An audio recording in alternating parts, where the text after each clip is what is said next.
we love it. Fantastic. Instant monsoon all of a sudden. Everything we've found that's been touched by other people, it's been extremely janko. So everything below the intake manifold and down, I don't know. We'll see. Okay, jank fest. Going to be very difficult.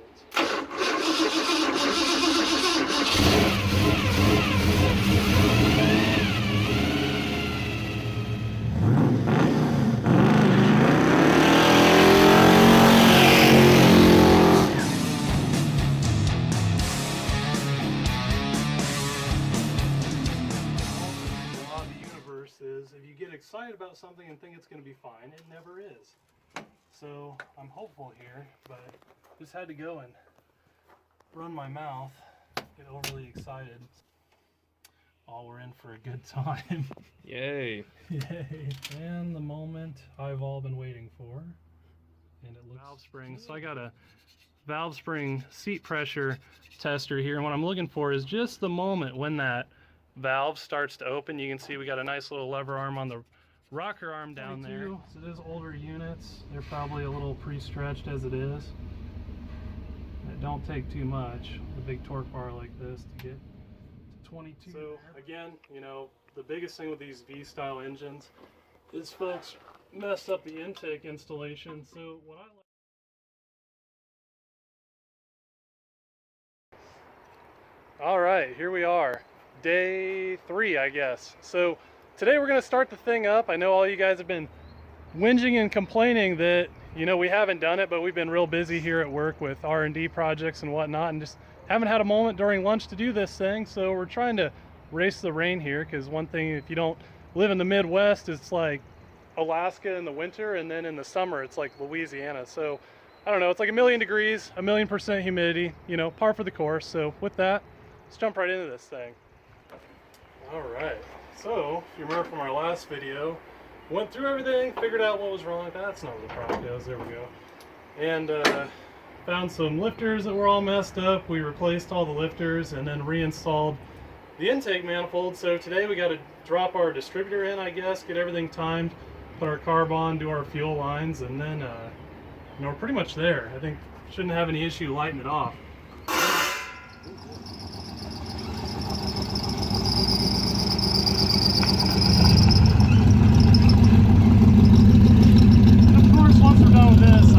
Off my alternator bracket, that's why the thing's squealing. So got a lot of things on the list today.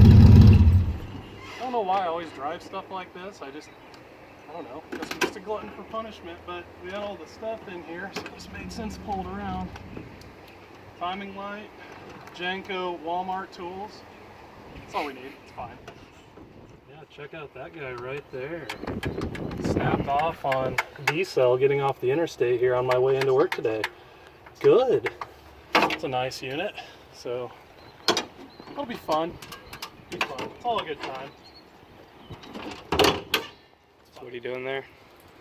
Well, basically I want to bring the engine to top dead center for dropping in the distributor, so everything's good and aligned.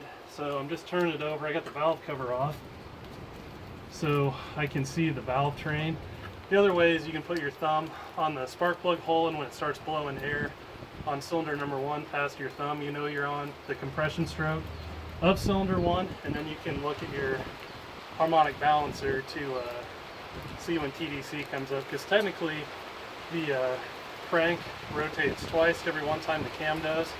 So you can be 180 off if you're just looking at the timing marks on the harmonic balancer alone. That felt pretty good. Oh, we got the rain coming in. There's our timing marks showing up. Any worry of water splashing into there? Pretty sub-ideal.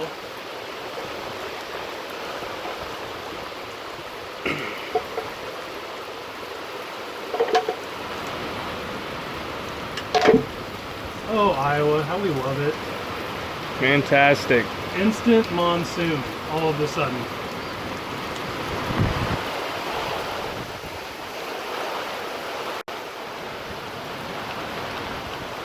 Should we put a pause on it for a bit? Probably. So Alex is just holding the valve cover up here so I can see under it. We are on our compression stroke, and then I actually brought the harmonic balancer up to 10 degrees before top dead center. So I'll show you a little distributor trick with using that here in a moment, but I need to make a mark so I can see it with the timing light. I'm sure you guys can kind of very faintly see it, but you know, we need a mark, and then our good dial back timing light will do the rest for us. Right, looking good. Apparently this is a wind jacket, not a rain jacket. Just soaked up all that rain, so feeling good right now. Nice. You don't need a shower later. No, well now. Oh, watch out for that there. Loftiness over there. The ballad of a thousand things. Would not want to fall over onto that. Speared. So this is very highly not recommended. Since we're gonna fire the engine today, I'm gonna prime the oil pump. Once again, I've forgotten my oil pump driver distributor, so this is always real sketchy as you can drop a socket in, but you know, it's taped on, it's fine. What could go wrong? Except the everything. Alright. There we go. Contact. Let's just make sure we got oil up and everything. So we just put new lifters on, so I don't really want to play around. I want to get oil up to everything right away. Alright, you see oil coming up to all the rockers once again.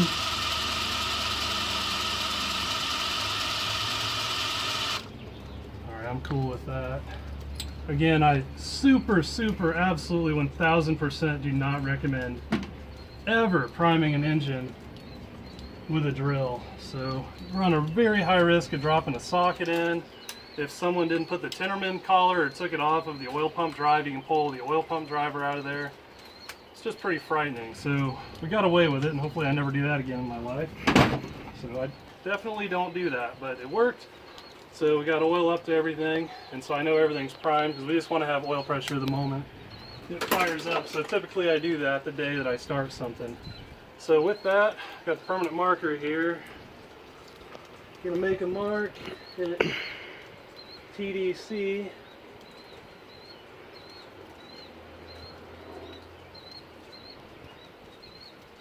So there is timing marks on the harmonic balancer, but like all of them, they're all good and rusted up, so it's really hard to see them. So with a dial back timing light that I have here, all you have to do is make a mark at TDC, and you actually move the rotary dial, and if TDC is lining up with 10 degrees on the dial back distributor, you're actually at 10 degrees of timing, or 20 or 30 or whatever, you know. And so that's just much easier to see than trying to look at these old rusty timing marks, and you can essentially use that timing light for anything and, you know, whip it out pretty quick and good, and it'll do its job. Alright, so distributors are what really trip people up and folks are really afraid of it. It's really not that bad. A lot of folks get confused about where one is supposed to be. Technically one can be anywhere you want, but there's typically a spot on the distributor based on the orientation of the distributor that's more advantageous. Now on this one, it actually put a 1 on the cap, and so then you run your firing order around appropriately, and your plug wires are going to line up nice and not be crossing over each other really weird. So what I've done for dropping the distributor in is this is cylinder 1 here on our 351 firing order. So I've just made a mark on the distributor where it's ideal that I want that to be, and then when I drop the distributor in, our rotor is going to rotate, and I want it to line up with that. And since we're sitting at 10 degrees before top dead center down on the crank, we'll probably be somewhere pretty close to 10 degrees initial timing, and then we'll try out our little distributor trick. I can't remember if it works with a dirty spark unit, but if not, I mean, this is going to be real close. We can slap the timing light on it and we'll be in good shape.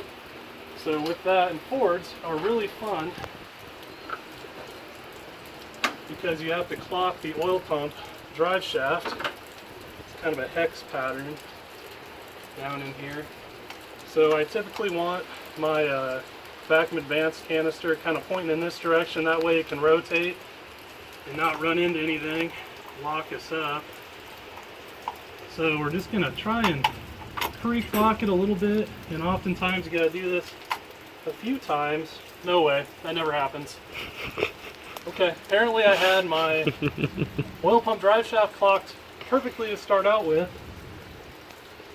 and she lined up really nice. But if it doesn't drop in, you know, you don't want to try and force it. You know, don't use this. Use actually an oil pump driver specifically for it, but you want to go down and just kind of very minimally move that oil pump drive shaft, and then just keep trying until it lines up. But probably just used up all my good luck just now, but we're looking pretty good. So with that, we'd know that probably when we fire it up, we're pretty dang close to 10 degrees, and we know we're on top dead center, so we're in pretty good shape with our distributor. Yeah, it's 1, 2, 3, 4, 5, 6, 7, 8. Chevy actually alternates because, I don't know, those people, they must be smarter than me. That would be confusing. What is this? This is 2? So if we look at this, that's 1, 3. 3 is your next one on your 351 firing order.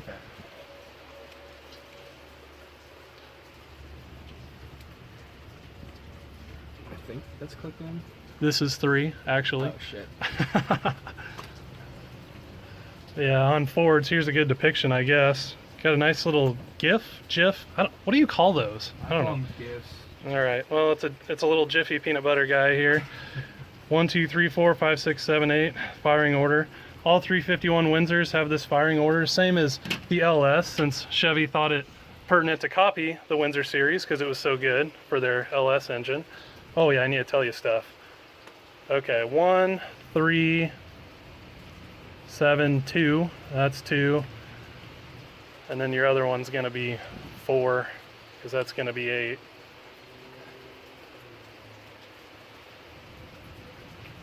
And then I'll do the same on this side. So one thing that folks often screw up with putting spark plug wires on is they actually have to clip on. You'd be surprised how many people screw that up. I know that was rather disgusting, but it really helps the thing slide over. And there's, like, you know, spark plug boot, lube, and whatever else.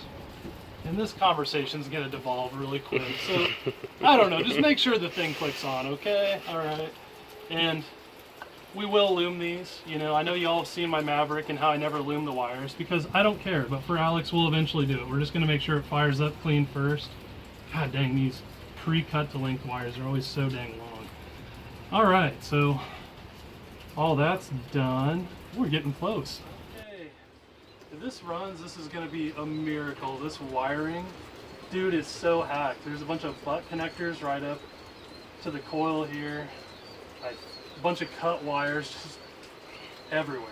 So I think this green wire is the interrupt coming from the DuraSpark unit that when it hits, it's what signals the distributor, or it essentially fires the coil, I guess.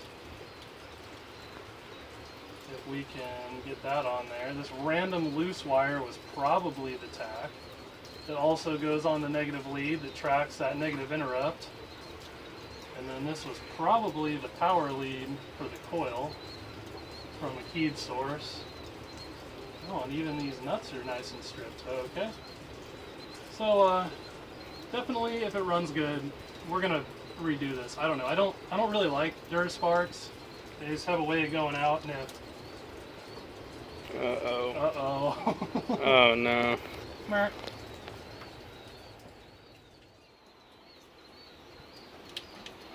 Oh boy, there it is. Go gadget accordion. Okay, I saw it and now I don't. Oh my god, come on. Ah, it's right there somewhere. There it is. Oh, okay.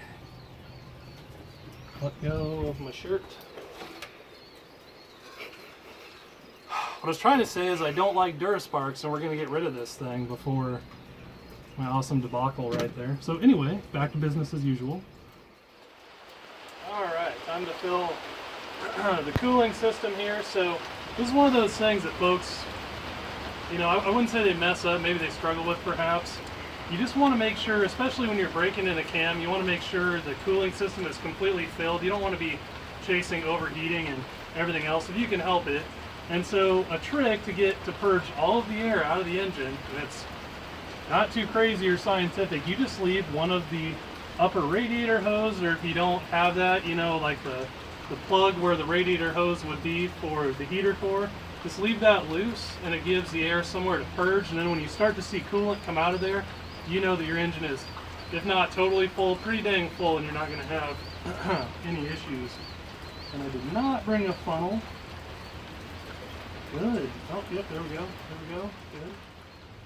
If you remember from our first video, if you've seen it, this engine had almost no coolant in it. So my hopes of the head gaskets not being ruined are slim to nil, but Windsors tend to be very resilient. So one can hope. Oh, just barely kissed the surface. That's good enough for me. All the air's out. Typically, it just runs out like crazy, but the relationship, since this engine is so tall and this radiator is so low and this Foxbody, it actually didn't come out. But like, actually I've never even had that happen before. It usually just comes pouring out before the radiator's even full, but that'll work for me. So you know, by seeing coolant right at the lip of that thing, that all the air's, but for the most part, out of the engine. So I'm pretty confident to start it with that. Check out this Chinesium radiator cap. Is it even? It's in bar, 1.1 bar. Nice, it's a quality unit, bro, I think. Alright, I need to easier to open that in. I don't want to get up.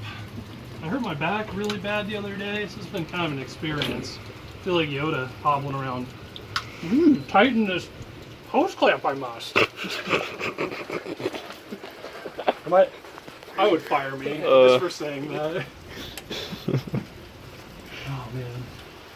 I buffed your fender pretty good with my butt over there though. Look how nice and shiny that is. You could eat off it. Alright. So, ignoring the fact that this grease gun is covered in MDF dust from making molds, really it's one of those weird tips, I guess. Seems like carb gaskets always like to turn into confetti when you take them off and put them back on again, you know. This one was almost confetti from being in that bag. These Amazon units, Yep. they ship them with a box of rocks. Anyway, if you coat them with a good layer of grease, they'll never stick to the carb or the intake or anything. And then you can get them off easy. If you clock them the right way and put them back on, you can reuse them. So just a handy little tip there if you don't want to be paying these are like $10 now. You don't want to be paying $10 for carb gaskets left and right. Alright, well, that's on the keys. I'm going to get the carb because it's not raining. Just going to hobble on over there. It's all good. Uncle Luke's mystical box of random things. Back of the Maverick storage unit. 600 double pumper. Should be fine for this. I know it's a good functioning carb. That's another thing. When you go to break in an engine, like, don't put a carb on you've never ran before or that's not new. You know, and if you do have the opportunity, if it is a new carb, just run on something else, make sure it's good. Just another thing you don't want to be fighting. Back to my fender perch here. I will say these zinc carburetors are a lot heavier, but the catch-22 about aluminum that I found out is they have a lot of thermal expansion. So whatever your settings are cold, when the engine is fully warm, they'll be completely different, which you should always tune for your warm settings. But where you can get into some issues is as it's heating up and as everything's expanding, you know, you're going to be kind of all over the place on the AFR spectrum during that warm-up time. So that's pretty exciting, but it's not too bad. But I do, you know, like a good zinc die cast or whatever they are carburetor. The nice dichromate finish, good and old school. It's the nicest looking thing on this whole engine. Alright, so another thing that people tend to screw up with carburetors is they get on these carb hold down nuts on the four corners and they really just ram jam them down, I guess, and what happens is it warps the carburetor base gasket, and that's just bad news. When you have a nice vacuum leak, you've kind of ruined your carburetor. Good. It's just all bad things. So, you know, just good and snug is all it needs, you know, like, that's probably good. Like, if you got good gaskets, that's not going to ever be a problem. Alright, So I don't really want to start the engine over there on a dry carb, you know, and crank for a long time. And I don't know, we're kind of short on time. So I'm just going to steal gasoline from the Maverick in the most unsafe manner I can possibly think of. It's going to be great. This is definitely under pressure. Yep, that's fine. It's good. It's fine. All this is fine. Anyone ever wondered why I have a ball valve on my fuel line? Now you know. I don't want to admit how many times I've done this. Okay, so now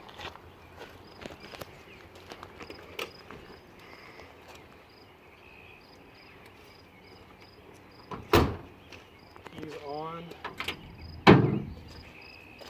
This is so bad. It's so unsafe.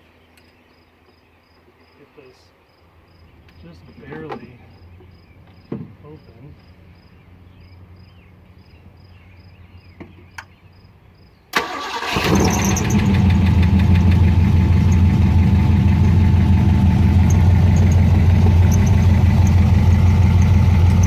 Thought it would be way worse than this.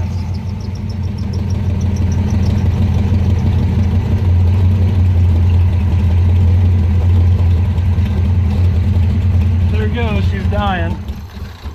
Oh, science, look at that. The automatic engine shut off. Okay, should be enough fuel to at least get enough in the carb to give us long enough till the actual fuel pump in the car can get us fuel. We should be good. And what are you doing here, Luke? Making a funnel so I can fill the carb before we try and fire it up. It's fine. Instant funnel.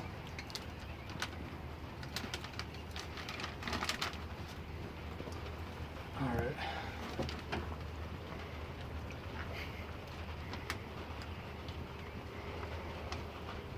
Oh, I didn't even know you were recording. I didn't want people to see that I was that stupid. Will it work? I've never tried to do this before. This is getting pretty janko for even my liking. Oh, there we go. Mint. Alright. That was very bad on the spectrum of stupidity. Accelerator pump has fuel, so whatever, it worked, I guess. What's that called? Functional fixedness, where you can't see using something else as something completely different.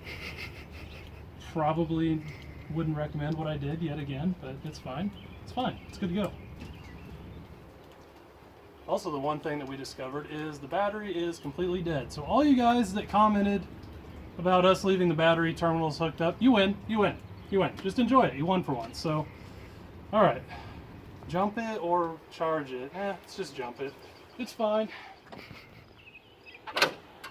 Okay, this is devolving very quickly, but can't get anything close enough to use jumpers. My jump pack is not here with me today, so don't want to rip out all my ghetto wiring. Big crying shame. Ta-da! Science.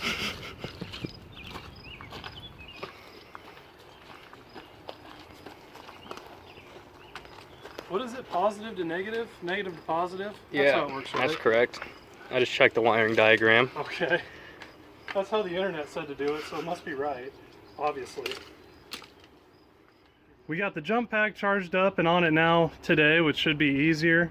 We have fuel to the carb, so despite all of this really sketchy janko wiring for the Duraspark that'll go away if the engine's decent, I think we're good to go. Oh, yeah? Let's give her the key and see what happens. So I found some really interesting things when I crawled under the car on the trans. So, you know, I just don't super trust it. It's in neutral now, and I think we're gonna drop the trans anyway. So I got a wood block in here holding the clutch in, you know, pretty unsavory for the throwout bearing, but if we go down in there and pull the trans, we're definitely gonna put a new one on. So the key's hot, everything's in neutral. Alright, electrical debacleville. I've never seen the thing run, obviously, so wiring's pretty ghetto. Key is on, there's 7 volts to the coil, so in theory that should be good. It's got a resistive lead on it, being a Duraspark unit. Everything we've found that's been touched by other people, it's been extremely janko. So everything below the intake manifold and down, I don't know, we'll see. Okay, jank fest. Few pumps. I did tighten the ground was loose, which is in a very weird spot, so we tightened that. So here we go. It's going to be very difficult.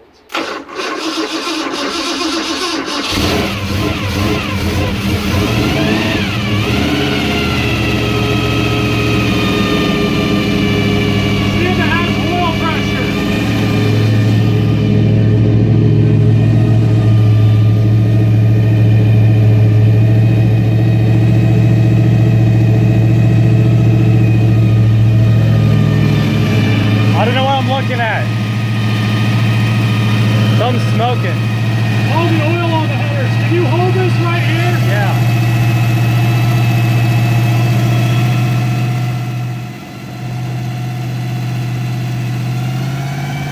Oil pressure is good. Hell yeah.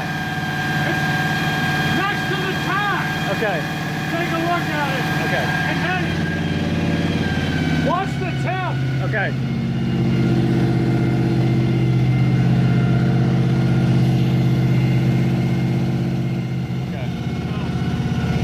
Turn the curb idle screw so it holds at 2,000 RPM.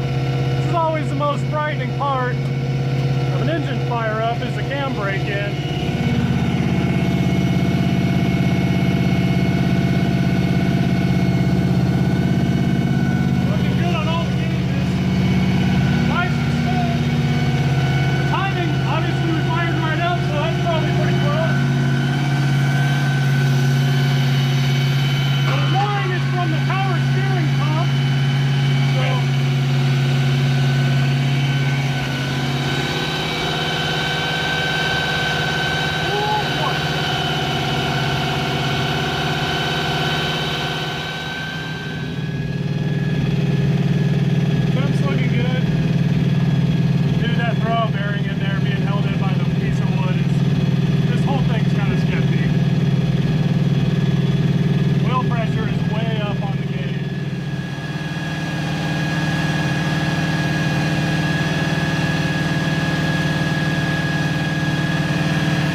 Blow-by either. Pretty amazing. PCV valve's not even hooked up and it's not chooching anything. It's a pretty healthy engine in there.